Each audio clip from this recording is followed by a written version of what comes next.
Uh, okay, we'll start over then. Just like quickly, I'll just go through for the video. Okay. So, yeah, we are here to talk about graphs and particularly these kind of graphs, graph theory, as we call in computer science.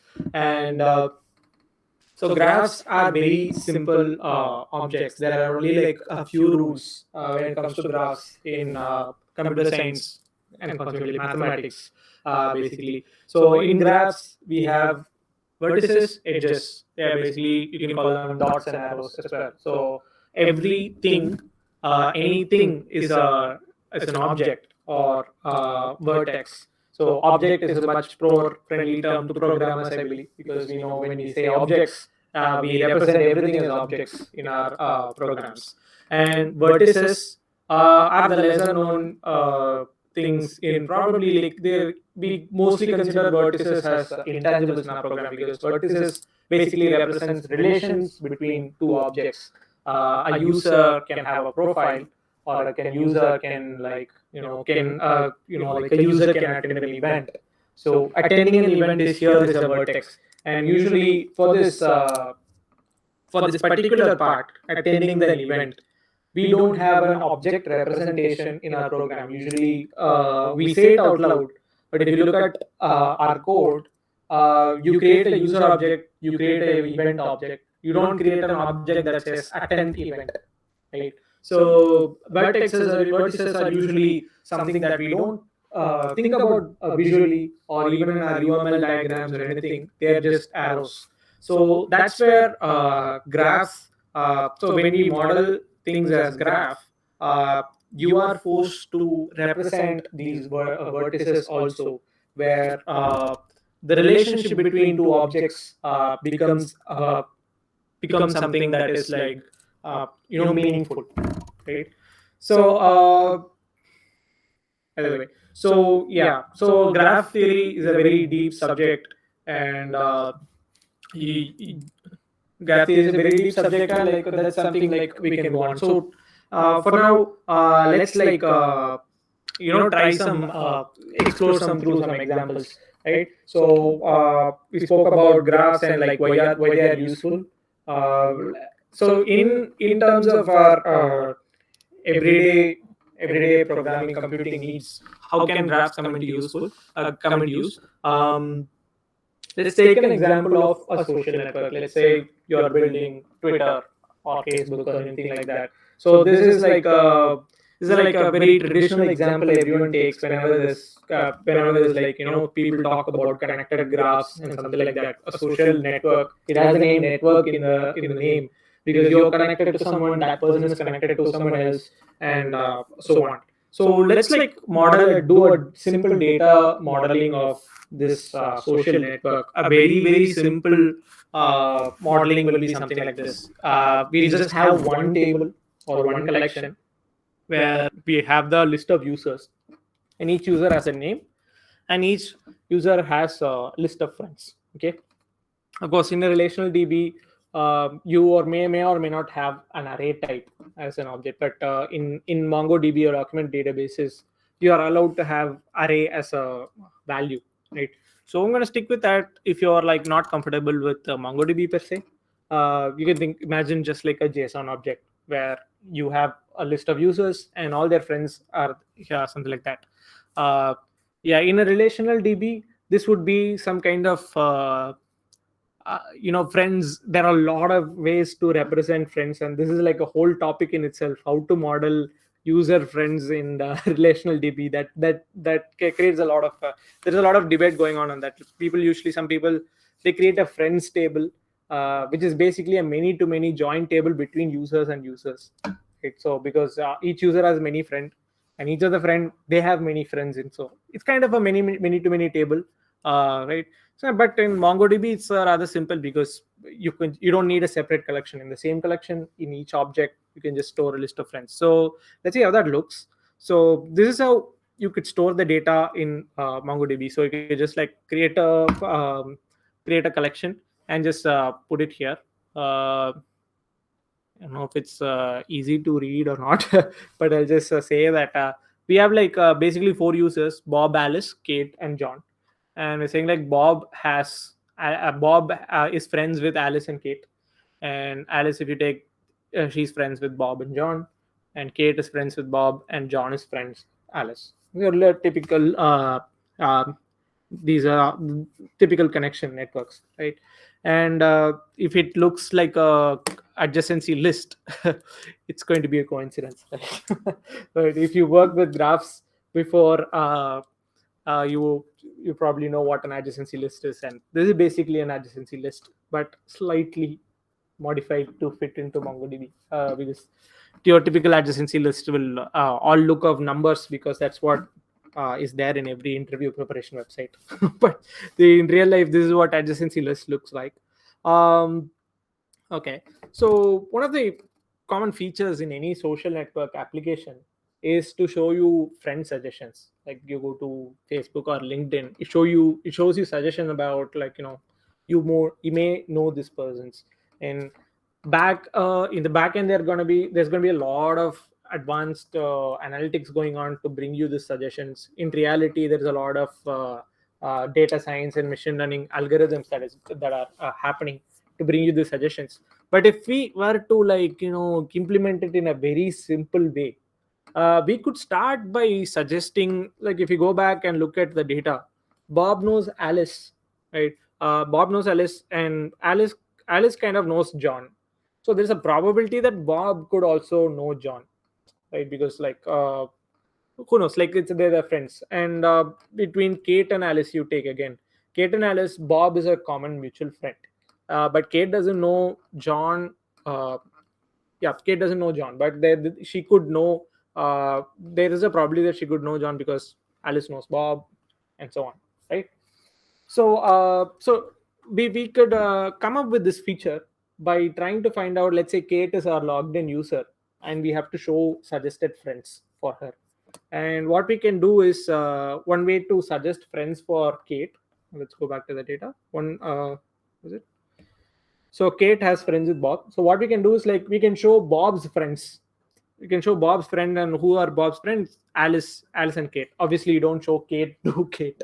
So we can just, like, filter out and see who Bob's friends are. Alice. And we can show to Kate that, okay, do you know Alice? Probably, right? But we could go one step further, right? So don't stop there. We can see who's Alice friends with, right? Alice is actually friends with John. And we can probably also suggest John as a suggestion. And if you looked at LinkedIn and other things, there is another information it shows. If you go to LinkedIn, it also shows whether the person in the suggestion, they are your second level connects or third level connects, meaning if they are connected to you directly through a mutual friend, or they are like friend of friend of friend, right? This is a very useful information in LinkedIn, especially when it comes to sales and marketing. You're trying to uh, catch some lead or someone, and there is one important prospect or even a hiring manager you're trying to reach, and you look at their name, and if it shows like it is second, that means someone in your connections who already knows this hiring manager, and you can ask for your connection to, give you a warm introduction to get inside. So this is sort of a useful information. So how would you go about doing that? Like, probably, like, let's brainstorm, like, how would you, like, just forget graphs or anything. Let's say you have, like, this simple list of users. If you are comfortable with the relational DB, you can explain to relational DB, like, so we basically have a user. They have a list of friends, and those friends have a list of friends. Let's just, like, say that we'll stop at level 2. We'll just look at friends of friends of friends. Beyond that, probably, like, very distant. You can't ask for a good introduction. So probably, like, anyone wants to, like, what kind of ideas that occurs to you if you had to write, like, a query to fetch this data? Anything, like, even brute force works. It will be like probably as many queries as the levels uh, we need. So if it's 2 levels, then we probably have to add some queries probably. Yeah. So like one query that gets the first level friends, Yeah. the next query which basically gets the friends of those friends, and cut out the common ones that we have already considered Right. and make a final Right. something on those lines. Yeah. So yeah, that's pretty much like no, that's a normal approach where like where you would just do one query and get the list of friends, and you do another query where you're saying like where user ID in, and you're giving the list of friends that you got at the first level and getting at, and basically you do a group by or select distinct kind of approach. That's how you would do it in relational database. And one problem, uh, so if you had to do this, uh, so let's say like if you knew it was only two levels, you would do this. And imagine if tomorrow some business requirement comes and they say now you have to do three levels, so you have to go back, either write that query one more time, or what you have to do is like, okay, you have to refactor that into a function where you take the levels as an parameter and do some kind of write a recursive function, uh, where until you reach the depth you keep on calling the same query, right? Recursion or iteration. Probably recursion would be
Hello. Okay, that's working.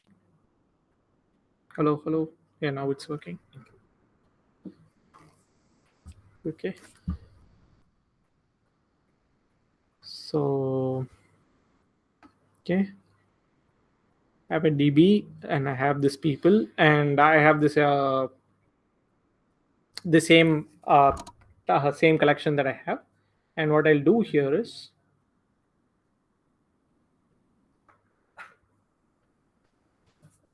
I'm gonna copy paste this particular aggregation pipeline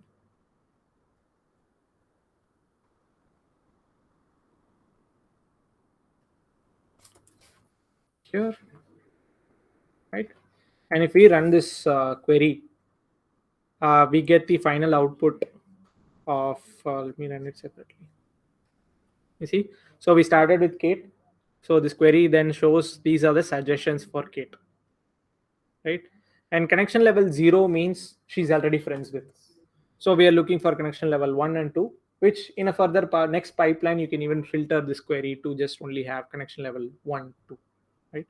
So uh, again, this is not you absolutely do not need to do a graph lookup query for this, but doing a GraphQL query saved you some recursions and iterations that you would normally do in your code to access. And the whole uh, point behind this is we restricted the max depth to 2 because we basically had only 4 4 people. But imagine if you have like 10,000 records on this collection, you could actually remove the max depth, and MongoDB will actually query as much RAM as there is. Like until a stack overflow happens, it keeps on querying, and it will go till it finds.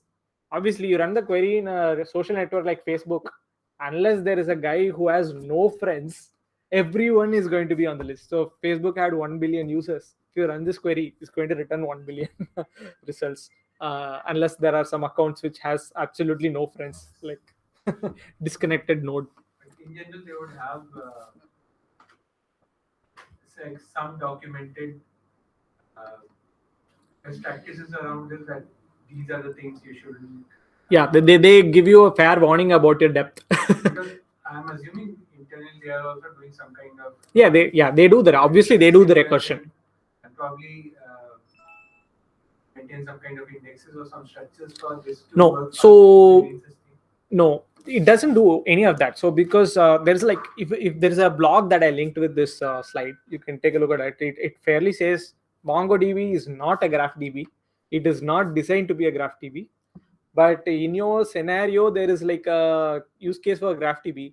Now you already have invested in Mongo. You don't have to now go set up Neo4j or dgraph or some kind of. Which is why I'm feeling this becomes more, because for doing a graph traversal efficiently, it has to maintain some kind of data structures. Right? Yeah. So what you can do is like there's like a couple of steps where you want to like move to graph database. First of all, you have to evaluate whether GraphDB is really needed for your use case, right?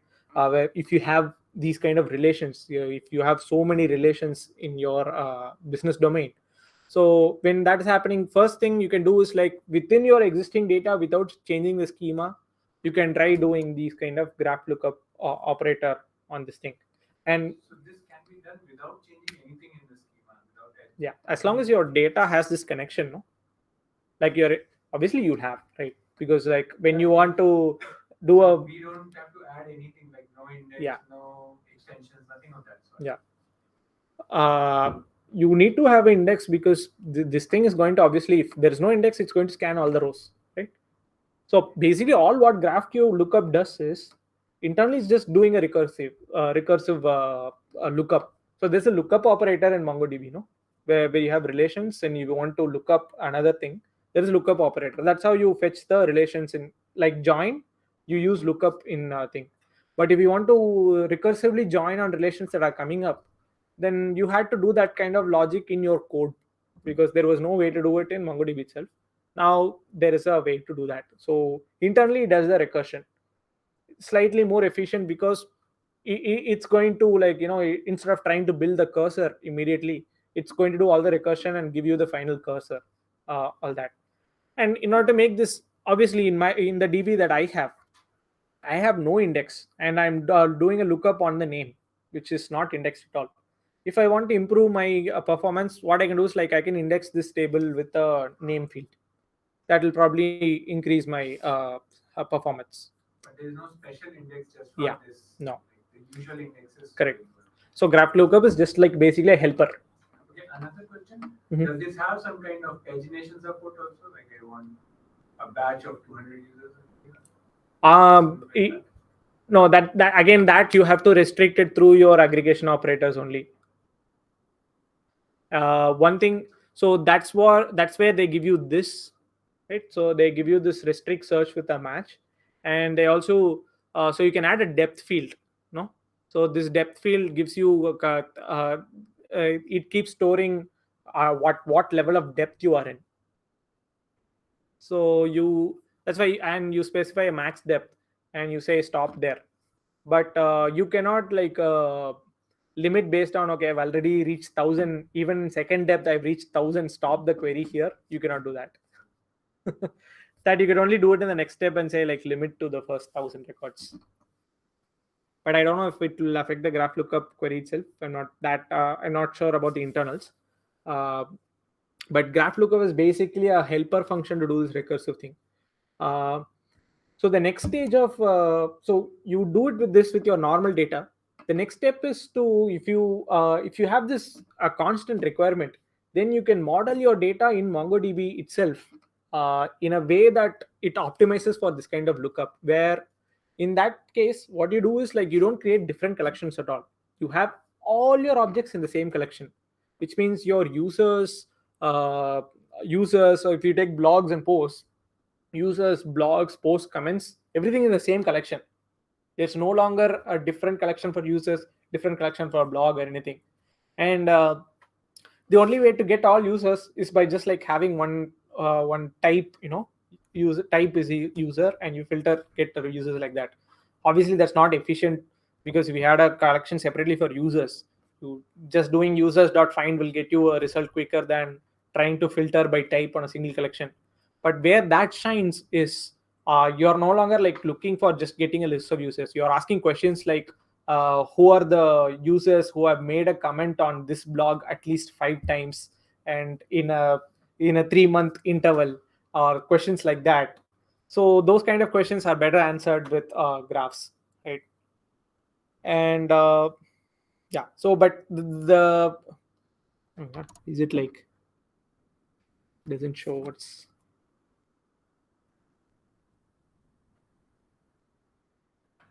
the last line is not visible for some reason. Okay. So graph lookup, the implementation is like a very easy to understand. It just starts with whatever you say start with, right? You start with a particular value. So a dollar sign here means it's just a variable. It's going to pick up the value from the previous pipeline, whatever object is there. From there it will pick up the value. So it's going to pick up the value from friends thing. Here in our case it will match with Kate. Kate will be the only object. Friends will contain the array Bob. And it also, like, if you give it an array, it does this lookup for each item in the array. So that's something like built in with Mongo. It looks for the value Bob in the collection that you mentioned, the from key, whatever table you said. It looks for the name Bob in the people collection in the name field. So when you do that, now you get a Bob object. The Bob object will be pushed into an array, which you named as in the as parameter, say network. It will push it into the network array, and what it does is it again does the same exercise with a new object in the array. Now Bob is a new object in the array, so it does the same exercise again. It looks for the friends array. Again it goes back to the people collection, looks for the names of those friends. Now the array will be pushed with a new item. Now since the array has changed, it'll do the loop again. So it keeps on doing this until it reaches a depth, the number of iterations you've said, or the array is no longer changing. It keeps on pushing into the array and the array is no longer changing. That's when it called it quits. Okay. So, and all it does is it does depth first search, and it's marking every node where it visits, it's just marking each node as visited. So if you know depth first search, pretty much that's what the graph lookup operator is doing in Mongo, right? So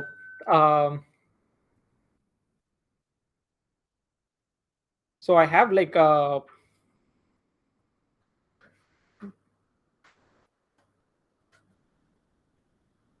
okay, so very simple example, but yeah, for this example, this might be an overkill to write a query like this.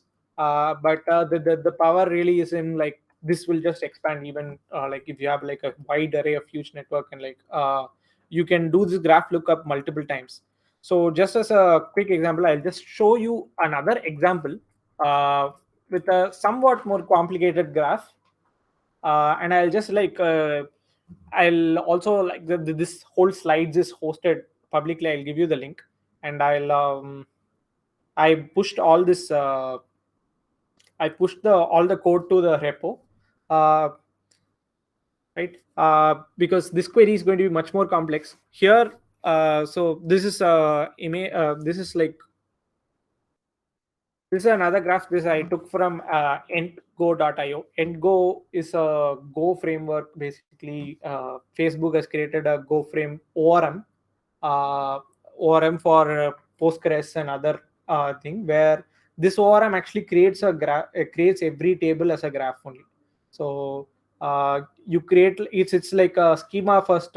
It's not like a code first ORM where you define all your objects in Go language as structures or objects, and it will create the DB, and all of its queries are basically the ORM exposes methods only as graphs. So you every basic query is just like a graph traversal. So under the hood, it takes care of all the SQL stuff. But there's a so not relevant to this, but I just took this example from there. So this is how pretty much they model the data, where you have users table, you have groups table, and you have cars table. So users can own cars, they can have multiple cars. Users can also be part of multiple groups. And there's a many to many relationship between groups and users as well, because groups can also have multiple users. Uh, so typically we do this entity relationship diagrams where only you only talk about okay what columns are there in the user, and what columns are there in the user, what columns are there in groups, what columns in us, and you try to do a relationship thing. So but this is how this is how you think of data in terms of graph, where you don't think about tables or anything, you talk about nodes. So nodes are real objects, they are not tables or schemas or anything. So when you say node, it's just like a particular node, like user with a name Ariel and age 30, user with the name Neta and thing. And you construct a real life scenario, just like I said earlier, by saying this user Ariel owns, is the owner, has a car called Tesla, has a car called Mazda, and there's a reverse relationship. The car has a owner called Ariel, right? So so pretty much all of this is just like your graph. And when you have a graph like this, you can think of interesting questions to ask, right? You can ask question like, okay, what are all the cars that are available with users in the GitLab group? So you're asking a question like so you start a GitLab group, what are all the cars that are there in GitLab group? So this is you think of it in terms of graph traversal, forget about queries and all that. All you have to do is start from the GitLab group. So you always in graph, when it comes to graph, you always start in a single node. You need a starting point and you need your destination. So in this destination is, I want to collect all the cars destination. So what you do is like you start from the GitLab group. There are two paths, you can go any path. So first we'll go this path, we'll go here, and from there we'll try to keep on traversing the arrows until we reach a car endpoint. So we got a car endpoint, we'll just note it down.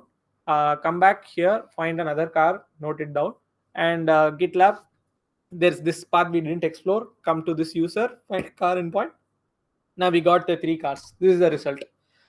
So questions are like from which node you start and which node you end, and you can imagine you can have any number of nodes. Like this can go back. You can have groups within subgroups within subgroups. There could be several. You think of an org chart. Same, take the example of our chat. You're like a developer, you have a senior, you probably have a senior over you, they have a lead, the lead has a manager or a VP and all that. And when you ask like a question like, okay, there is a VP of engineering, who are all the IC1 engineers under this VP of engineering? Then you keep on, so you imagine a graph like this, you keep on following the arrows until you reach the bottommost level in the org chart, and you just collect all of that, right? So it's very simple to explain. You can even explain this concept even to a non-tech person when you're discussing the use case with a client or business requirement. You can just put a graph onto the presentation, and you could do your entire business domain modeling as a graph. And this directly translates to whatever we saw in the previous slide, where you use graph lookup queries to fetch all the data. So I'll see if I still have the query from thing. Yes, I do. Okay, so I'll probably paste this somewhere bigger.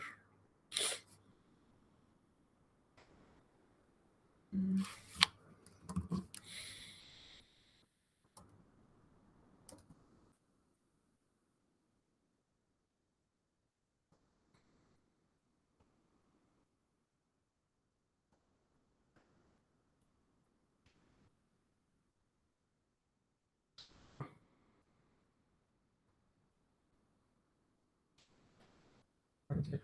So JSON prettier or something, no?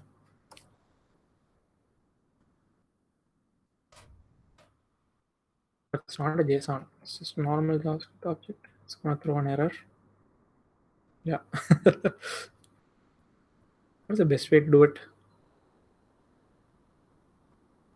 I guess I could just open VS Code and like format it as a JavaScript file.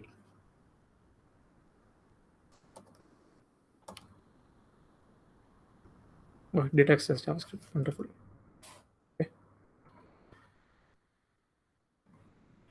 If you wanted to create the double quotes one, can you put it as JSON, then you get like the keys, like keys part. Yeah, I just wanted to pretty print. I think VS Code does it. Yeah. So it's okay if you don't understand it, but just to show you these kind of things are possible. Like I said, like you could have any number of groups, right? And like I told you, like this org chat, no, when you start reports under reports under reports under, all of that reports under will come under this one single object. Doesn't matter if you have like depth of like 50 or for 400. All of this will get, you start with one node and you want to traverse all the groups. As long as you want to traverse over the single collection, you do this one graph lookup which will recursively find all of this. So here, since we only have like one level of depth, so I start with the name Ariel, and I am seeing like okay, this query is like interesting. Actually, the question was not even like GitLab find all cars under GitLab. It's like find Ariel, what groups they are in, and get the cars of all those groups. So the question is basically, is that image?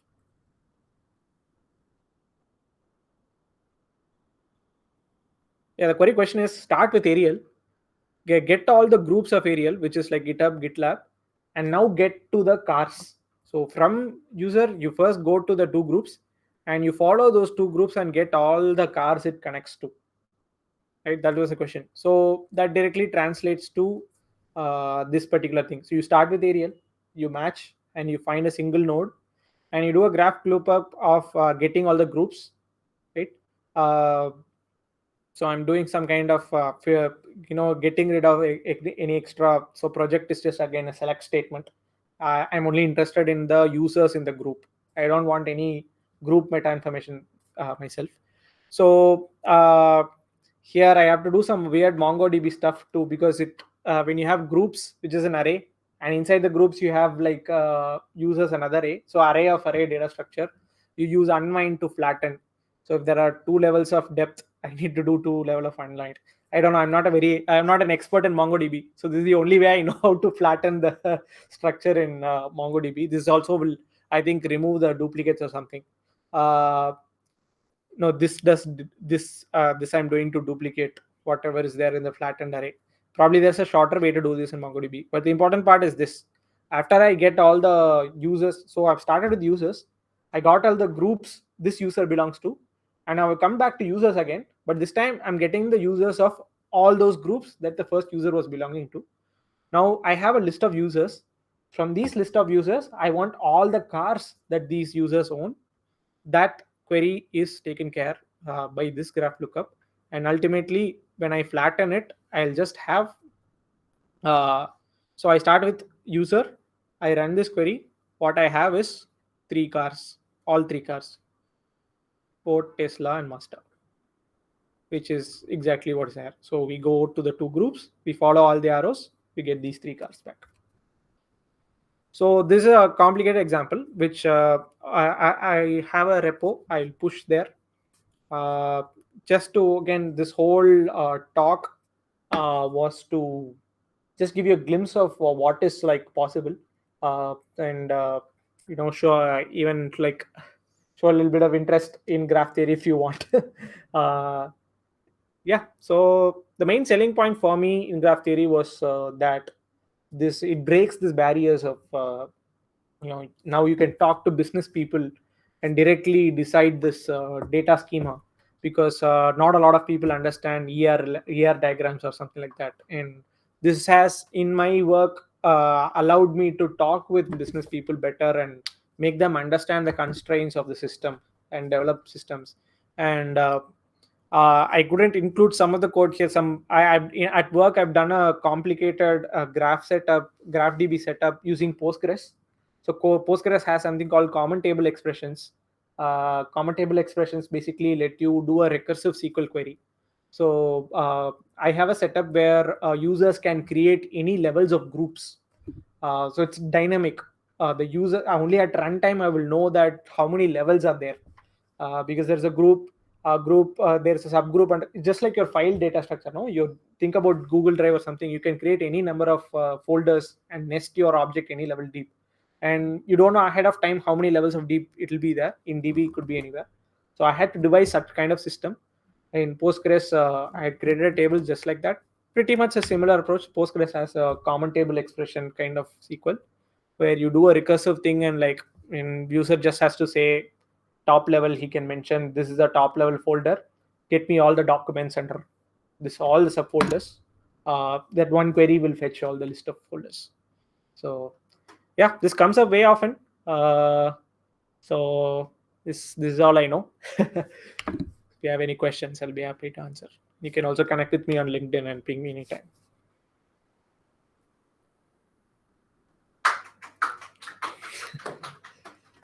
Thank you.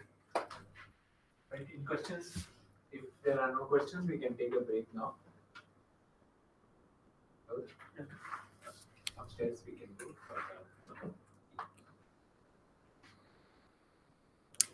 Is every yeah.